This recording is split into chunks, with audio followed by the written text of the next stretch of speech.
말로써 지식을 교환하며 서로 협력할 수 있기 때문에 다른 동물에서는 볼 수 없는 높은 문화체계를 발달시켜 온 것입니다. 그런데 말은 지식을 교환하는 데 있어 일정한 거리밖에 이르지 못하고 말하는 순간 바로 사라지고 맙니다. 그러나 인류는 이러한 결함을 극복할 수 있는 슬기를 가지고 있었으니 그것은 글자의 발명입니다. 글자는 말이 가지고 있는 결함을 메꿔주면서 한층 더 높은 문화를 쌓아 올리는 데 봉사해 왔습니다. 그러므로 우리들은 글을 제2의 언어라고 부르기도 합니다.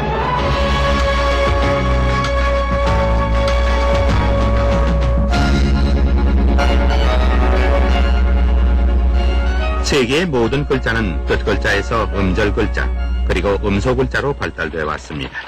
한글은 바로 그 음소글자입니다.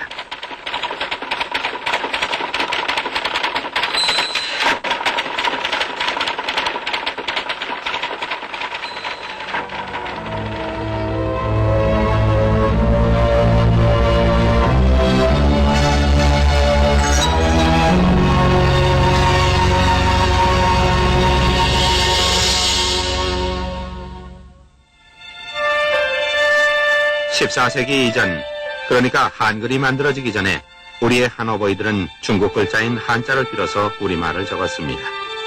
뜻과 소리가 다른 한자를 음절에 맞추어 사용했으나 한국말은 음절의 짜임새가 복잡하고 그 수가 많아서 그때 한국 사람들은 큰 불편을 겪었습니다.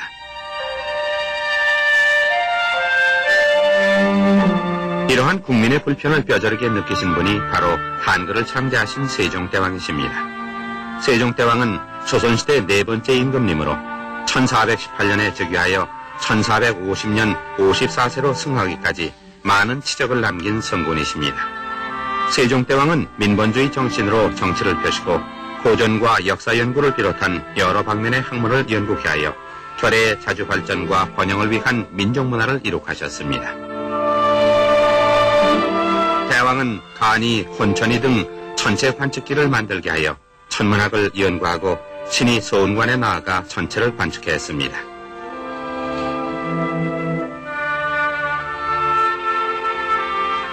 또 해시계와 물시계를 발명하여 백성들의 생활에 편리를 주었으며 여러 방면의 학문을 책으로 펴내셨습니다. 이와 같은 많은 책을 펴내기 위하여 인쇄술의 개량에도 큰 힘을 기울여 판짜는 법과 활자를 개량하게 함으로써 10배 이상의 능률을 올릴 수 있게 했습니다.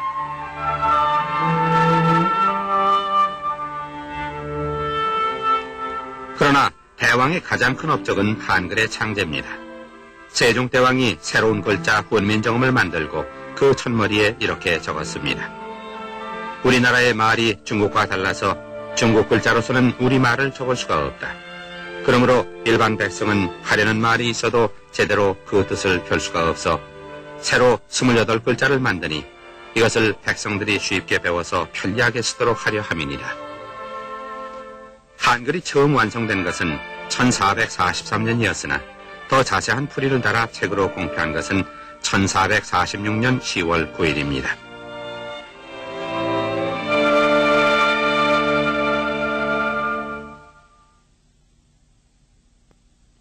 한글이 처음 만들어졌을 때는 28글자였습니다. 이 28글자가 어떤 소리든지 적을 수 있는 한글의 모체입니다.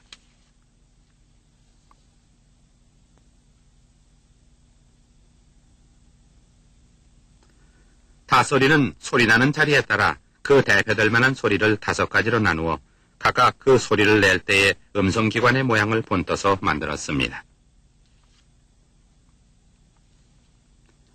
기역자는 혓바닥의 뒤쪽이 입천장의 한쪽에 가 닿았을 때의 혀모습을 본떠 만들고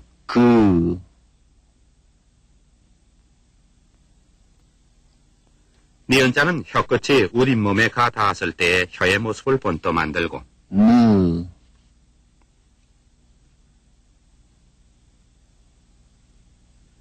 미음자는 입술이 벌어질 때의 모양을 그려서 만들었습니다.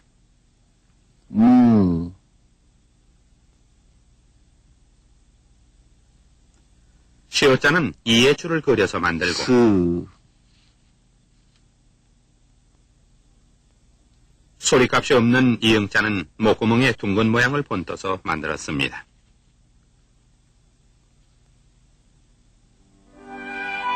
타소리의 대표되는 5글자 외에 나머지 12글자는 대부분 소리가 센 글자들입니다.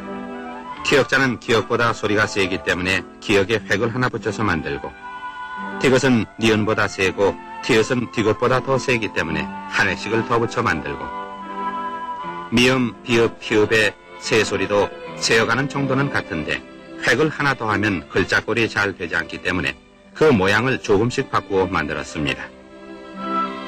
지읒도 시읒보다 세고 지읒도 지읒보다 더 세기 때문에 한 획씩을 더 붙였고, 소리값이 없는 이응자도 획을 하나씩 더 붙여 센 글자를 만들었습니다. 이렇게 하여 14글자가 만들어지고 나머지 3글자는 니은, 시읒, 이응의 모양을 조금씩 바꿔서 만들었습니다.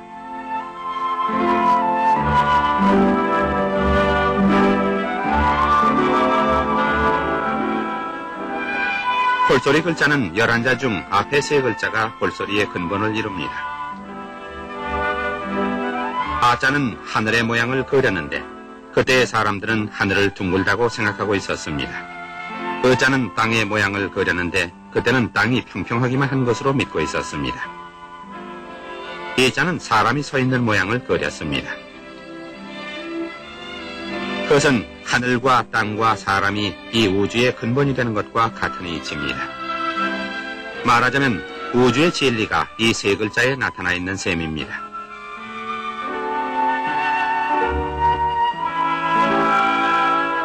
홀소리 글자의 나머지 8글자는 이 3글자를 어울려 만들었는데 아의 점은 위와 오른쪽에 있고 어의 점은 아래와 왼쪽에 있는데 앞의 것은 양이고 뒤의 것은 음이기 때문입니다.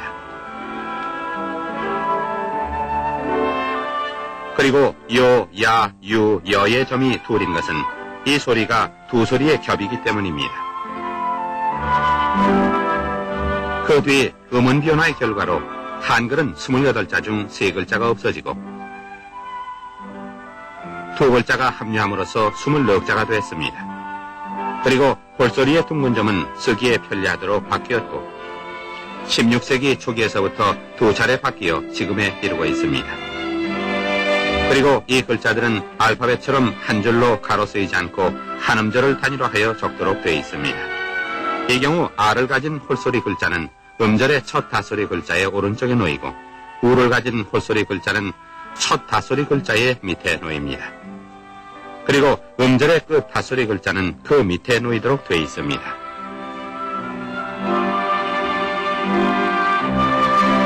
그럼 동양의 다른 글자와 한글을 비교해 보겠습니다.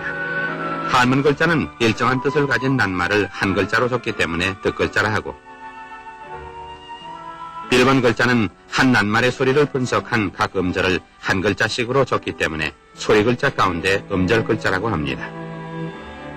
그러나 한글은 그 음절을 다시 분석한 각 음소를 한 글자씩 적도록 되어 있기 때문에 음소 글자라고 부릅니다.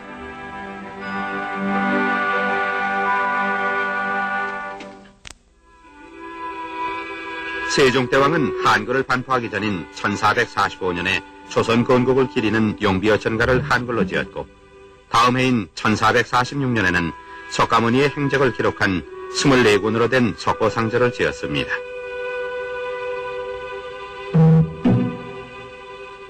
그리고 월인천강지곡이란 600장이 넘는 노래를 지어 부처의 덕을 찬송했습니다. 이 세 문헌은 우리말을 우리글로 적은 최초의 문헌들인데 이것은 모두 문학작품으로도 높이 평가될 수 있는 시가와 산문들입니다. 한 결의 언어는 그 결의 정신과 사고방식이 반영된 문화유산 가운데 가장 중요한 알맹이며 동시에 이 언어는 민족의 정신과 사고방식에 영향을 미치는 거푸집입니다. 그뿐만이 아니라 국민의 윤리교육을 위해서 삼강행실도를 한글로 적어 발간하고 실용적인 의학서적, 농업서적이 한글로 옮겨졌습니다. 17세기에 이르러서는 우리말, 우리글로 소설이 쓰이기 시작했습니다. 짤막한 시나 노래는 한자를 비로 적을 수도 있었겠지만 소설의 그 자상한 내용, 그 긴 사연들은 우리의 사상 감정을 올바르게 토로할 수 없는 일입니다. 허균의 홍길동전과 심청전, 춘향전 등의 작품들은 모두 17세기 이후에 쓰여져 민중 사이에 깊이 스며든 작품들입니다.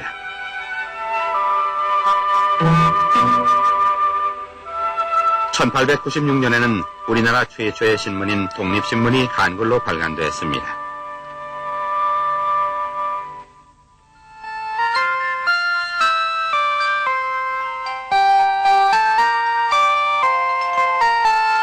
한글이 만들어진 지 500수십 년이 흘렀습니다. 그동안 더러 한문 글자를 한글에 섞어 쓰기도 했으나 대개는 한글만으로 글자살이를 하는데 아무런 불편을 느끼지 않았습니다.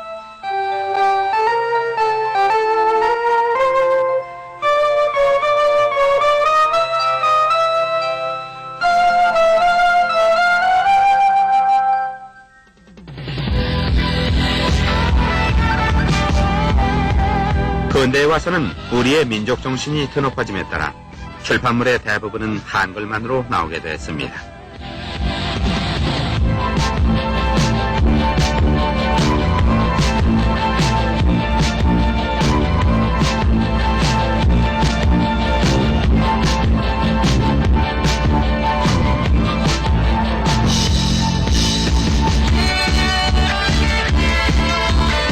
그뿐 아니라 타자기, 컴퓨터 따위 서양에서 쓰고 있는 모든 글자의 기계가 한글로 만들어져 완전히 실용되고 있습니다.